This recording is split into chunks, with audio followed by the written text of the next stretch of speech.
Hello, everyone, and welcome again to Nettle, the best platform around for distance learning in business, finance, economics, and much, much more. Please don't forget to subscribe to our channel and click that bell notification button below so that you never miss fresh videos and tutorials that you might be interested in. My name is Sava, and today we're looking at something completely different. You have often asked me, yeah, all of this financial econometrics is fine and interesting, but how can it be actually applied to trading and investment? Can you derive an investment strategy from some econometric technique to potentially make money? And their answer is probably yes. There is one very interesting and quite famous econometric tool that is called Cointegration Regression that has been successfully used by many investors and even hedge funds to get very substantial profits over the years. And today we're gonna apply co-integrating regressions to pairs of stocks and derive co-integrating strategies and pair trading based on these results and see how do these strategies fare in the long term. So the logic of co-integration strategies and pair trading is to select a pair of stocks or any financial instruments, to be fair, that are related to each other and the prices of which follow some long-term dynamic equilibrium. Basically, it means that these stocks are so closely related that the value of one stock should always be roughly proportionate to the value of the other. And if you correctly spot and estimate this long-term equilibrium between the stock prices, then you can reasonably determine which stock is overvalued or undervalued at a particular point in time. And you can long the stock that is undervalued, that is now trending below its long-term equilibrium value, and short sell the stock that's trending above its long-term equilibrium value, based on the relationships between the prices you have estimated. And it means that you can leverage this relationship and bank on the equilibrium to be restored in the near future and get decent returns in the long term. And an interesting perk of such a strategy is it is market neutral, at least in theory, because you long one stock and short the other. So arguably, if the equilibrium is being restored one way or another in the future, you'll get a positive return regardless of the market movements. So co-integration strategies are especially attractive when the market is bearish and trending down and you're looking for some tool that will allow you to make a profit when the prices are crumbling down. Without further ado, let's first of all discuss how one might spot those pairs for pair trading based on co-integration and how one should apply co-integration techniques in Excel. So pair trading is actually relatively old and it has been used even before co-integrating regression as an econometric technique has been designed, and pair trading is mostly associated early on with the name of Jesse Livermore, who introduced the concept of sister stocks in the 1940s. Sister stocks are stocks of companies that are close competitors that operate in similar industries, or stocks of affiliated companies.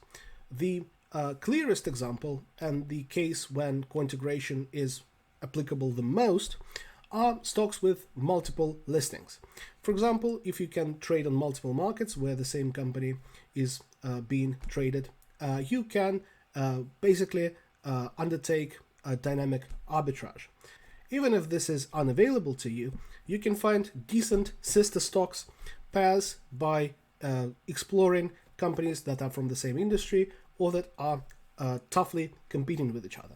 So for our first example, I've picked two very famous companies, Microsoft and Google, that are both tech stocks that have both appreciated significantly throughout the years and that compete with each other quite fiercely in terms of social media and information technology. So we'll determine whether there is a dynamic equilibrium between the prices of Microsoft and Google and derive a strategy and analyze how it performed throughout the last 10 years, from mid-September 2010 until mid-September 2020. So the first idea is dealing with the concept of unit roots. And we have already got a video separately on unit root tests and Dicky-Fuller test and augmented Dicky-Fuller test.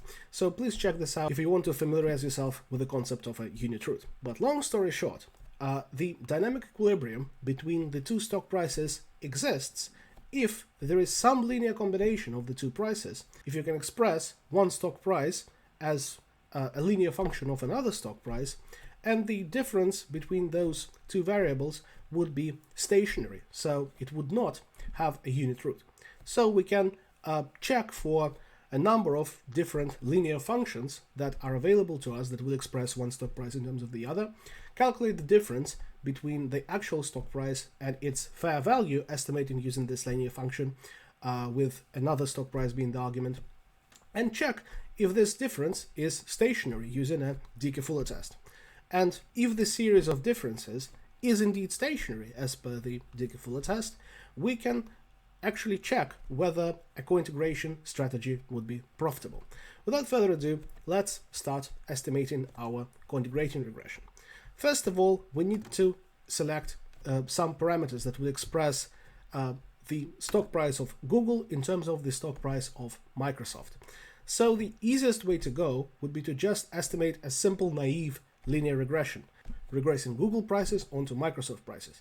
Obviously, the estimator of this regression would be biased because stock prices are autocorrelated, but it is a decent starting point that we can then upgrade upon.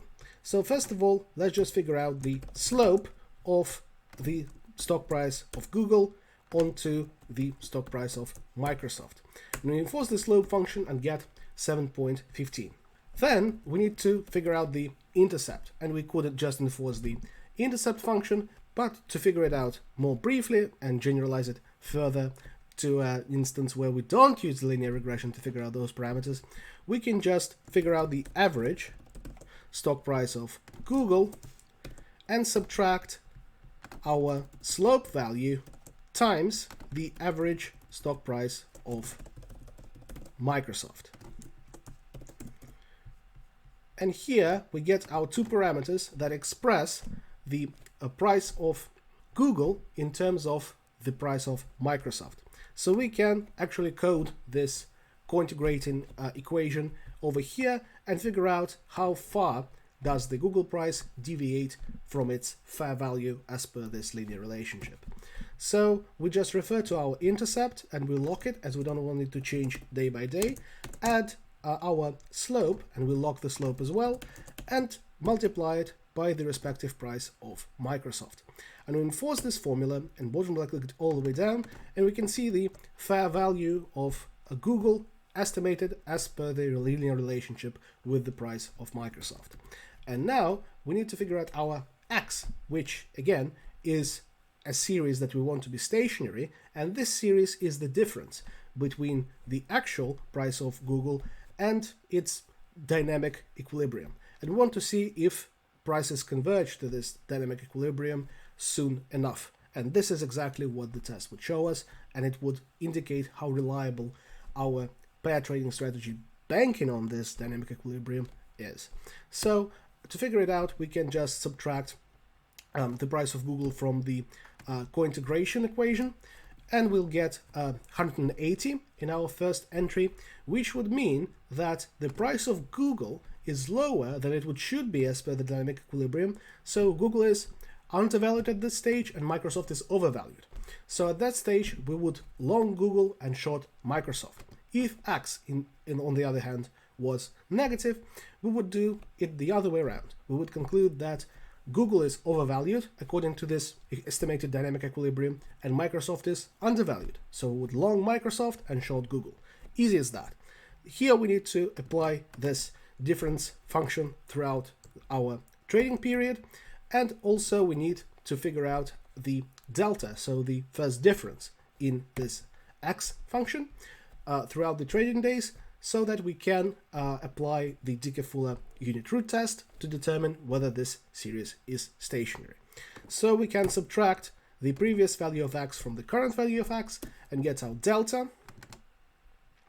And then we can refer to the lagged x, so to the previous value of x, and everything is ready for us to proceed with the Dicky-Fuller test.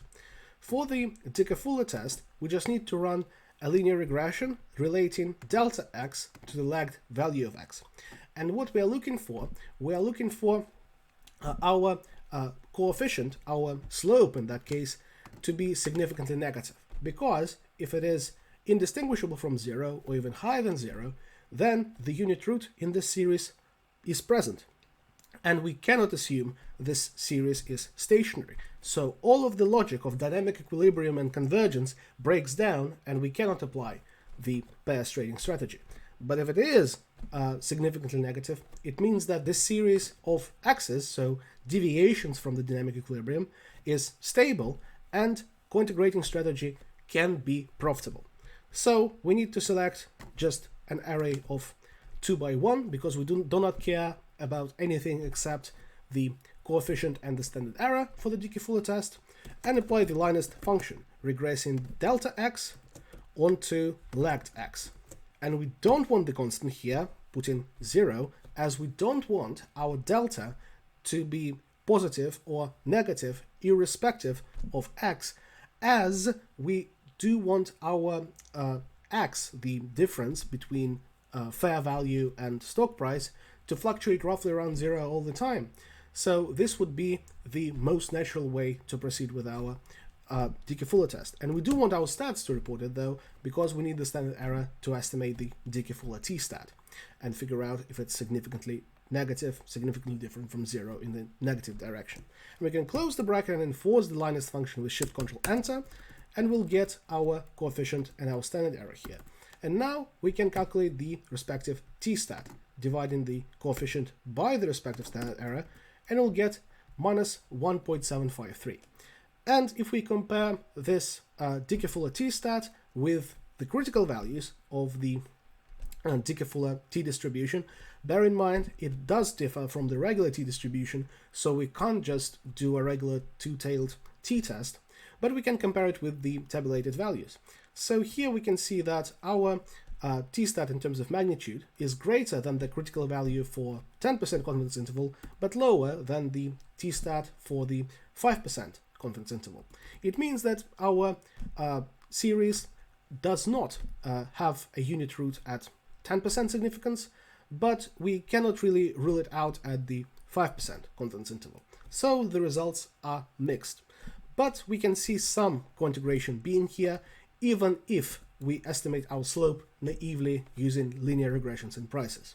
So first of all, let's run the strategy, the pairs trading strategy, based on these parameters, and see how does it fare. Does it generate profit for us, or do we lose money by investing according to this algorithm? So first of all, we need to calculate the daily returns of our stocks. So the daily return of Microsoft and the daily return of Google. And we have to bottom left click it all the way down to get returns for the whole trading period. And then we need to apply this logic of longing the undervalued stock and shorting the overvalued stock. It means that if our X, which is the difference of the fair value of Google from the actual price of Google, if this difference is positive, that means that Google is undervalued. And it means that we have to long Google and short Microsoft. So it means that we'll obtain in the next day, when we have already invested according to this rule, we'll obtain the positive return for Google, so our second stock, and the negative return for our first stock, Microsoft, that we have shorted. And if it's the other way around, if the difference between the fair value of Google and the stock price of Google is negative, it means that Google is currently being overvalued, and it means that we can short the Google and long the corresponding stock, in that case Microsoft. So we have to obtain the positive return for Microsoft in the following day and subtract the return for Google in the following day. And that's all there is for the definition of this pair trading strategy. Quite simple, isn't it? So now we can enforce this formula and bottom left click it all the way down, reinforcing this logic throughout the observation period. Sometimes we'll short Google and long Microsoft. Sometimes we'll long Google and short Microsoft. It will change depending on how our prices relate to the dynamic equilibrium we have calculated here. Now we can track the portfolio value of our simulated investment by just typing in 100 over here. So assume we invested $100 at mid-September 2010, and let's see how much will we get out of the strategy mid-September 2020.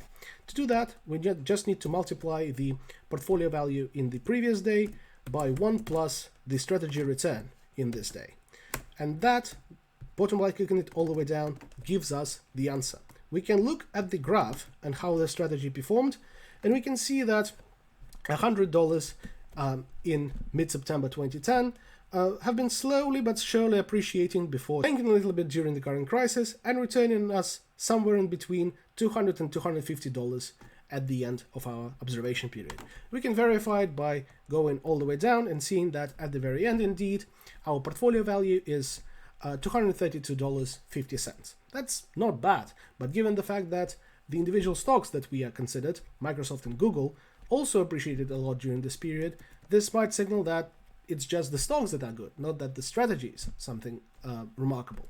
To test for that, we can compare the returns of our strategy to market returns and see if the notion that the Cointegration strategy is market neutral is actually fulfilled.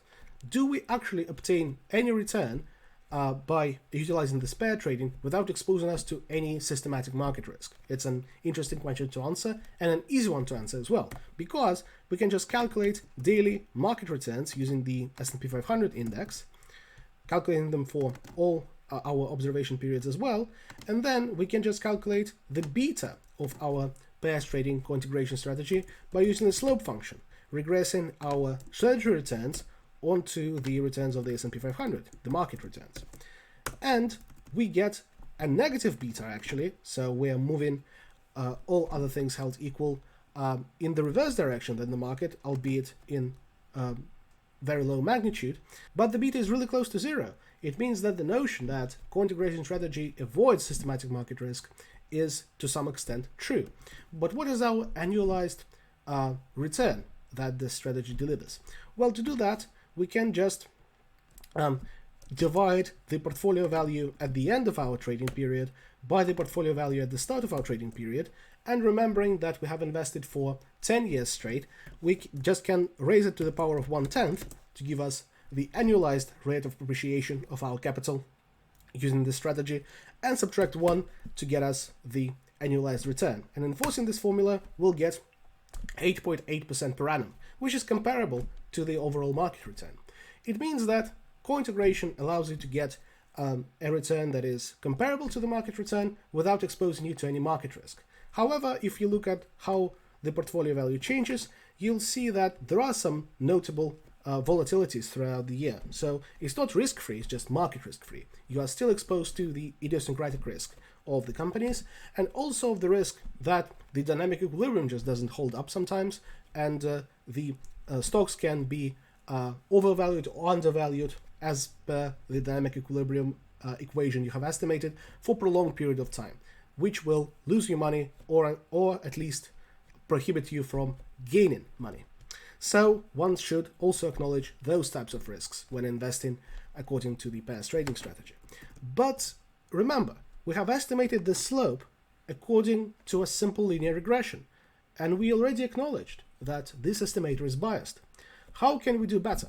Well, the easiest way to go would be to optimize our slope parameter so that our cointegration is the most likely to occur. We can optimize this parameter so that the Dicky-Fuller test is the most likely to reject the hypothesis of the unit root.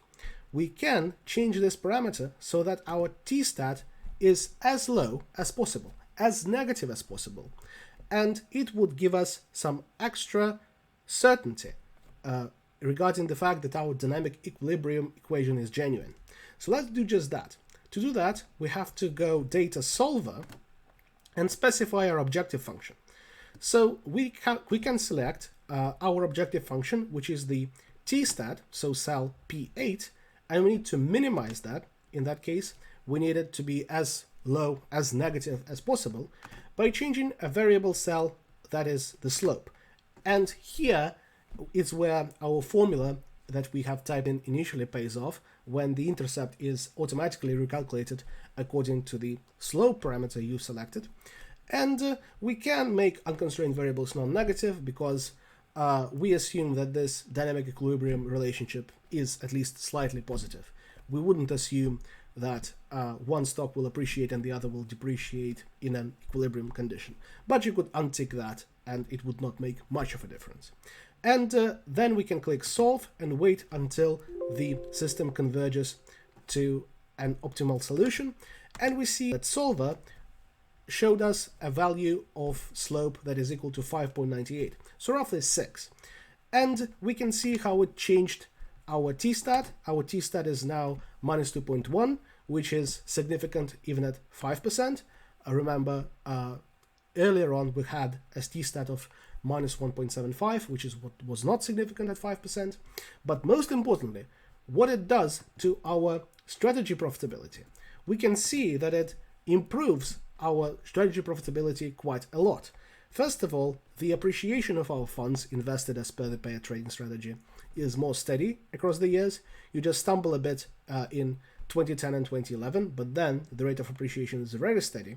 And the return, which is even more important in that case, is again higher. It's 13.5%, 13.59, which is much higher than the average annual return of the market.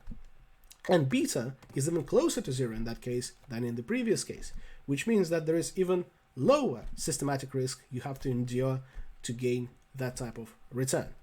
So it means that identifying cointegration relationships between various stock prices and correctly interpreting it in a pair trading strategy can help you make quite a lot of money by not exposing yourself to the market risk. However, this strategy is not risk-free, as you are still exposed to idiosyncratic risk and to the risk of your dynamic equilibrium not converging. But most importantly, you have to get access to very cheap trading for this strategy to be applicable. Because, first of all, you have to be allowed to short sell the overvalued stock, which is not that common for retail traders. You cannot really short sell a stock freely. And also, you need to acknowledge the level of trading costs you are subject to. The higher the trading costs are, the more you spend on constantly short selling and buying back the stocks that are overvalued or undervalued according to the dynamic equilibrium. And over the 10 years, the trading costs that you would have paid to your broker could well exceed the extra return that you get by applying the cointegrating strategy as compared to a simple market return that is attainable via just simple passive investment. So bearing this in mind, cointegrating equations and pair trading strategies are still attractive tools that one can consider when thinking about how you can profit from knowing econometrics. And that's all there is for cointegrating equations and pair trading using cointegrating strategies. Please leave a like under this video if you found it helpful. In the comments below, I'm eager to see any further suggestions for videos you would like me to make. And please don't forget to subscribe to our channel. Thank you very much and stay tuned.